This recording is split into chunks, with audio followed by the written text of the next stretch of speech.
Jonathan Reinsch with Realty Pro Group here, and let's talk home pricing today. So you've probably seen in the news, home values are up, affordability is down, interest rates remaining pretty steady but higher than we want. Well, if you need to sell your house, then we need to understand why pricing is so important.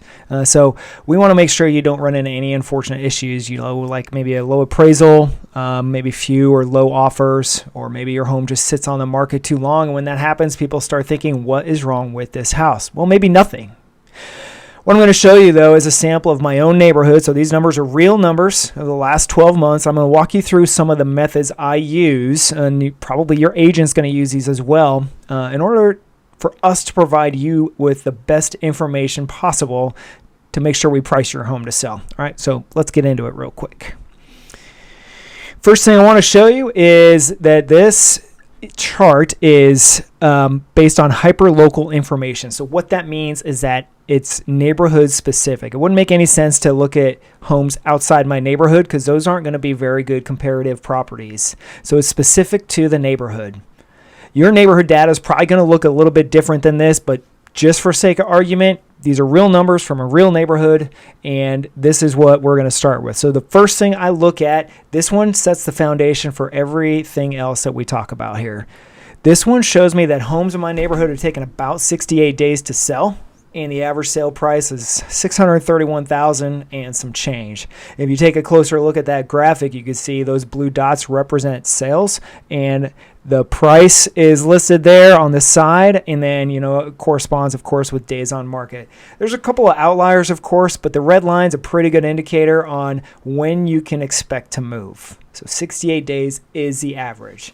So for example, if I was consulting with a property owner in my own neighborhood, I'd advise them to plan on about 2 months on the market if they wanted to list their home at around the average price. But we want to get closer into it, and we want to make sure that we maximize the value and keep the time on market short. And we know that all home sales are different. So this is the next thing we talk about, because we need to understand that some homes are custom, some homes need significant repair, some have very motivated owners who work really, really hard to get their properties sold quickly, and some have owners who might be willing to wait a while. So what these two graphics tell me now is that the top half of this shows how many homes have been listed for sale in the last 12 months. So you do the math there, 19 homes have been listed for sale, 8 properties closed, 4 went under contract, 2 are still for sale, and 5 did not sell. That's pretty significant.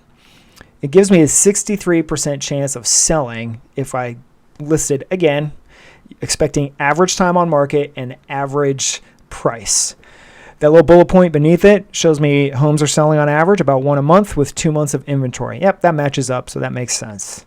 Here's the next part that I really like about this one is that the buying pattern shows me when the buyers are going to be most active. So those blue columns represent the most activity. So you can see 2024, March, April, May, late spring has been pretty active in this particular neighborhood. So 2 homes sold 1 month, 1 sold the next, and then 2 more sold the month after that. So that's pretty significant. And it helps me understand, like if I'm a property owner, when I want to list my home for sale. So if I know I want to sell in early March, I want to maximize my profit, I'm probably going to list it around January or February. That makes the most sense. Now this last chart is something I don't really love, but it's important to understand fair market value. So a lot of buyers use price per square foot as a way to quickly compare home values and prices and what they think is fair. Now remember, the market sets the price. We can list a house for whatever we want, but the market at the end of the day is going to determine the price. If the price is too high, it's not going to sell. If the price is too low, it's going to sell too quickly. Many appraisers also will use this method when things start getting a little close. They'll use a price per square foot to really sort of break it down. But every property is different. So you might have different years built. You might have a new roof. You might have different square footage. You might have different bedrooms, bathrooms. You might have a pool. You might have marble or granite countertops. So everything plays a part in that price per square foot. So just understand that this is out there. Those numbers exist. It's not the best method, but once you have all the data, then you and your agent can sit down and work through your specific selling factors to make sure you can sell your home for max value in the time you need to sell it. So that's what I wanted to share with you, a little bit about pricing today. My only goal is to provide you with the best information and accurate updates. I hope it's been helpful. If I've missed anything, please let me know. As always, I'm here to answer your questions, so feel free to call or text me.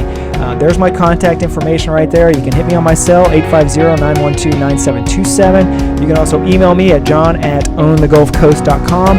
Feel free to poke around on my website, ownthegulfcoast.com. I don't require registration, so you can surf there for free without having somebody contact you. I always look forward to hearing from you, though, so if you want to, make sure to give me a shout. I truly hope you have your best day ever. Go sell your house.